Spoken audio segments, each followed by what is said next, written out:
So guys, welcome back again with me. So this my vlog as little vlog today.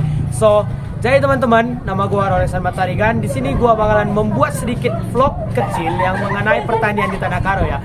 Jadi gua di sini juga bersama rekan-rekan gua. Yang pertama, hai guys, nama gua Rifki, ketua dari kelompok 1.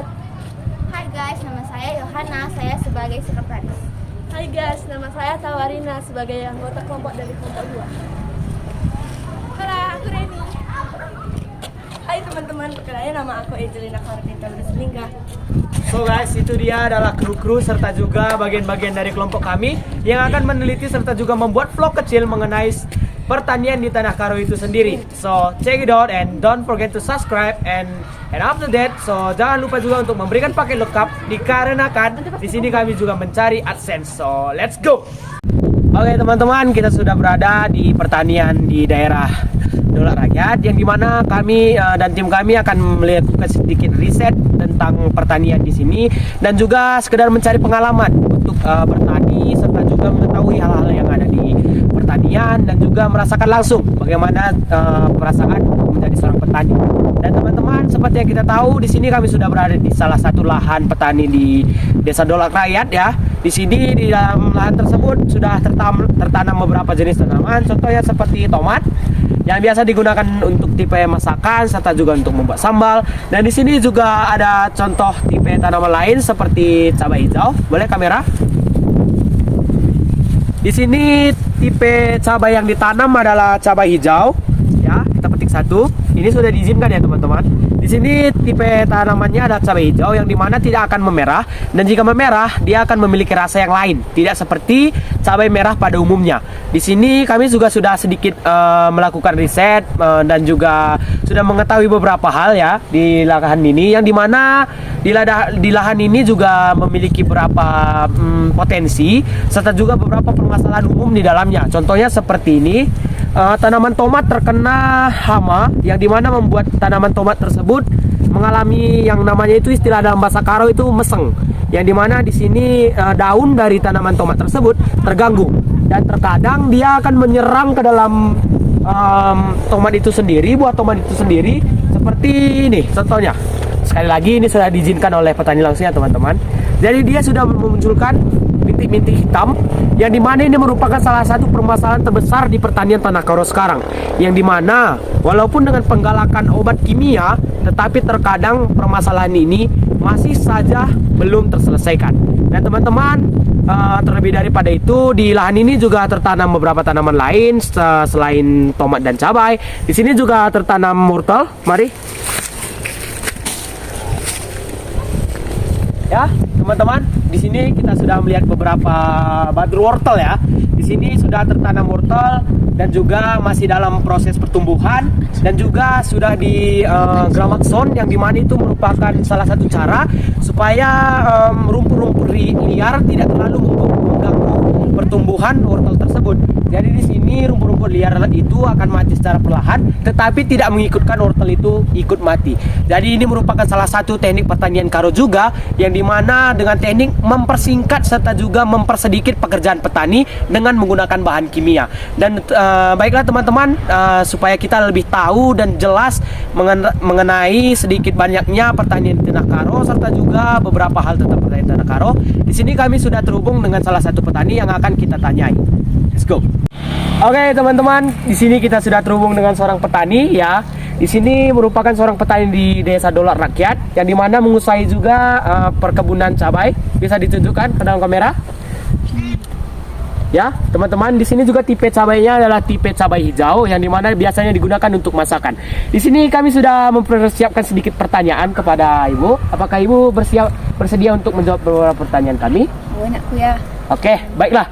Di sini teman-teman, tipe pertanyaan kami adalah bertanya mengenai sedikit banyaknya pertanian Tanah Karo dan juga sedikit resepi untuk memulai pertanian di Tanah Karo. Nah, di sini pertanyaan pertama kami adalah, Tanah Karo merupakan salah satu pusat pertanian terbesar di Sumatera Utara, ya kan?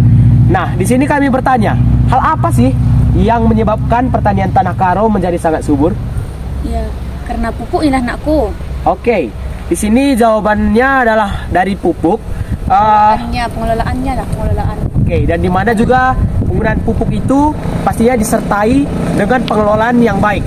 Dan juga apakah ada rahasia dan juga apakah ada cara supaya mempersubur tanah tersebut?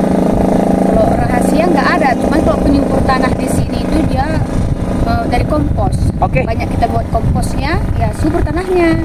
Bisa ditunjukkan contoh komposnya? Nah ini dia sejenis kandang ayam lah, kandang ayam. Apa bukan aku? Apa? Nah ini dia kandang ayam. Ini kandang ayam di dalam. Oke, jadi menurut penjelasan yang telah dijelaskan di sini kami mengerti bahwa di dalam karung ini terdapat kompos dari kandang ayam yang dimana berfungsi untuk mempersubur tanah dan juga mempercepat laju pertumbuhan dari tanaman. Benar begitu, Bu? Ya benar. Nah, jadi teman-teman di sini juga kita akan bertanya, apakah Ibu memiliki beberapa saran untuk pertanian tanah karo ke depannya? Ya sarannya untuk para tadi ini. Ya. Sarannya ya meningkatkan dan menstabilkan harga tanaman lah. Oke. Alasan utama petani tanah karo meminta untuk meningkatkan harga tanaman apa, Bu? Ya, misalnya kita harga pembelian pupuk kita dan tanaman kayak pupuk sama obat-obat pestisida itu kan mahal. Ya, dibandingkan ya dengan harga yang kita bawa ke pajak gitu hasilnya. Gitu. Oh, jadi dia supaya petani juga mendapatkan untung dari tanamannya. Iya. Nah, Dilihat dari sekarang keadaan kan pupuk mahal, pestisida mahal, ya kan. Jadi kan para petani kan kadang ingin tanaman yang dari ladang juga kan ada harga gitu. iya. Supaya mendapatkan hasil ya teman-teman, Hasil, intinya seperti itu. Dan ya untuk pertanyaan terakhir ya, di sini apakah Ibu memiliki beberapa saran untuk kami pelajar mengenai pertanian di tanah karo ini? Ya, untuk para pelajar ya membantu untuk sekolah untuk pertanian untuk membantu pertanian lah. Oke. Jadi di sini maksudnya adalah untuk memajukan pertanian karo melalui generasi terpelajar. Gitu Nah, tadi ya. jadi teman-teman di sini juga para petani mengharapkan kita sebagai generasi terpelajar untuk meningkatkan pertanian di tanah karo itu tersendiri, dikarenakan generasi tanah karo lah yang berhak untuk memajukan serta juga mengelola pertanian di tanah karo. Nah, jadi teman-teman, hanya ini yang dapat kami dapatkan sekedar informasi dari narasumber pertama, dan selanjutnya kita akan masuk ke dalam narasumber kedua. Dan sebelum itu kami mengucapkan terima kasih sebanyak-banyaknya untuk Ibu dikarenakan sudah bersedia menjawab beberapa pertanyaan dari kami. Terima kasih. Oke, sama-sama nakku. Selanjutnya kita akan masuk ke dalam narasumber kedua. Ayo. Perkenalkan, nama saya Rifki Aditya Tibergitarigan. Selaku reporter kedua, saya sudah terhubung dengan narasumber kedua. Selamat siang Pak, perkenalkan nama saya Rifki Aditya Tibergitarigan. Nah, ini dengan Bapak siapa?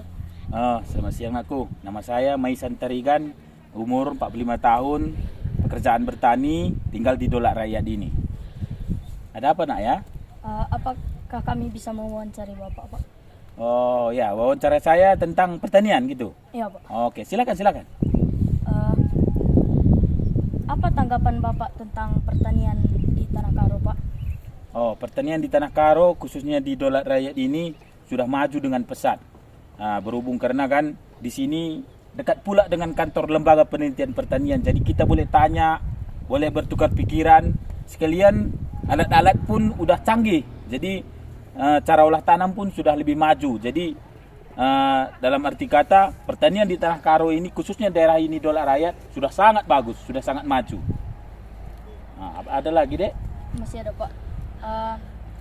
Kenapa tanah di Tanah Karo subur dan cocok untuk ditanami tanaman? Oh ya, itu mungkin secara geografis bertepatan. Dia diapit oleh dua gunung, Gunung Sinabung dengan Gunung Sibaya. Dulu dan baru-baru ini juga letusannya kan ada. Letusan itu membawa vulkaniknya itu membawa unsur-unsur zat kimia yang bagus. Jadi setelah dia jatuh ke tanah, dia seperti berfungsi sebagai pupuk yang alami. Jadi tanah pun otomatis dia menjadi subur akibat letusan gunung itu. Jadi sangat bagus. Itulah penyebabnya maka tanah di Tanah Karo ini sangat subur. Pertanyaan terakhir Pak. Ya. Apa saran Bapak kepada kami pelajar dan tentang pertanian di Tanah Karo Pak? Oh, saran saya begini. Di Tanah Karo ini kan mayoritas penduduknya berprofesi sebagai petani. Jadi kalian juga sebagai peserta didik jangan malu ikut bertani. Dan kalau disuruh orang tua pun jangan malas, supaya nanti kalian tetap kuat dan tahu dasarnya itu bahwa kalian itu berasal dari petani. Jadi saya sarankan walaupun nanti udah sekolah tinggi, bekerja jadi pejabat, entah apapun nanti cita-citanya sudah tercapai, ingat petani ini adalah pahlawan bangsa. Jadi jangan kalian malu kalau dibilang sebagai anak petani. Banggalah karena kita ini berjasa untuk memajukan negara ini. Ada lagi? Tidak ada, Pak. Oke, itu aja ya. Terima kasih ya, Pak, karena sudah menyempatkan waktunya untuk kami wawancarai. Oke, terima kasih Dek ya. Semoga sukses sekolahnya. Oke. Oke, baik, untuk reporter kedua. Di sini saya akan masuk ke dalam dan sudah terhubung dengan reporter ketiga, yaitu seorang petani wortel yang dimana lahannya baru saja ditanami wortel. Baik, mari kita bertanya sedikit tentang pertanian wortel kepada narasumber kami. Baik Bu, selamat siang Bu. Perkenalkan, nama saya Rolexan Matarigan dari SMP Negeri 1 Brastagi. Di sini kami memiliki sedikit tugas untuk bertanya. Boleh tahu Bu dengan Ibu siapa? Boleh. Nama saya Tioria Bulmani. Tinggal di Medan, Jalan Parang 2, Jalan Zaman Ginting. Nomornya nggak perlu kan? Oke, tidak perlu Bu. Oke. Di sini kami akan bertanya sedikit tentang pertanian Tanah Karo kepada Ibu. Lahan Ibu baru saja ditanami wortel, benar bukan? Nah, jadi di sini kami akan bertanya tentang pertanian di Tanah Karo, Bu. Pertanyaan pertama kami adalah bagaimana tanggapan Ibu mengenai pertanian di Tanah Karo ini, Bu? Tanggapan? Ya, tanggapan. Di bidang tanam menanam atau tanahnya? Mengenai faktor kesuburan. Kesuburan, subur, bagus, simpel, apapun ditanam jadi. Jadi menurut Ibu bahwa di pertanian Tanah Karo ini merupakan tanah yang sangat subur, dikarenakan jika tanaman ditanam dengan baik dan dirawat pastinya akan menghasilkan hasil, begitu? Nah, jadi apakah Ibu juga memiliki saran-saran kepada kami pelajar untuk kemajuan pertanian Tanah Karo selanjutnya? Ada. Sarannya rajin belajar. Dan kalau memang jadi petani jangan pernah malu jadi petani. Jadi petani enak kok. Ya, begitu saja Bu. Sukses ya. Nah, jadi teman-teman, seperti yang kita tahu bahwa menjadi seorang petani bukanlah hal yang malu atau menjadi sebuah aib, tetapi dikarenakan adanya petanilah Indonesia dapat maju, bahkan dunia dapat maju dikarenakan ada petani, dikarenakan merupakan salah satu penyuplai bahan pokok terbesar, yaitu petani. Dan bagi teman-teman semua, saya ingatkan juga dari saran-saran narasumber sebelumnya bahwa menjadi petani, belajar menjadi petani, serta juga mencoba-coba untuk mengetahui bagaimana rasanya menjadi petani bukanlah hal yang salah, dikarenakan menjadi petani bukanlah sesuatu yang memalukan. Jadi teman-teman, perlu kita ketahui juga walaupun menjadi petani terlihat simpel, tetapi kita juga memerlukan beberapa pengorbanan, contohnya tenaga dan juga terkena paparan sinar matahari. Jadi teman-teman, inilah yang dapat kami sampaikan serta vlog singkat serta pertanyaan-pertanyaan kami kepada petani di Idola Rakyat. Mohon maaf jika salah kata, dan sekian dari kelompok 2. Terima kasih.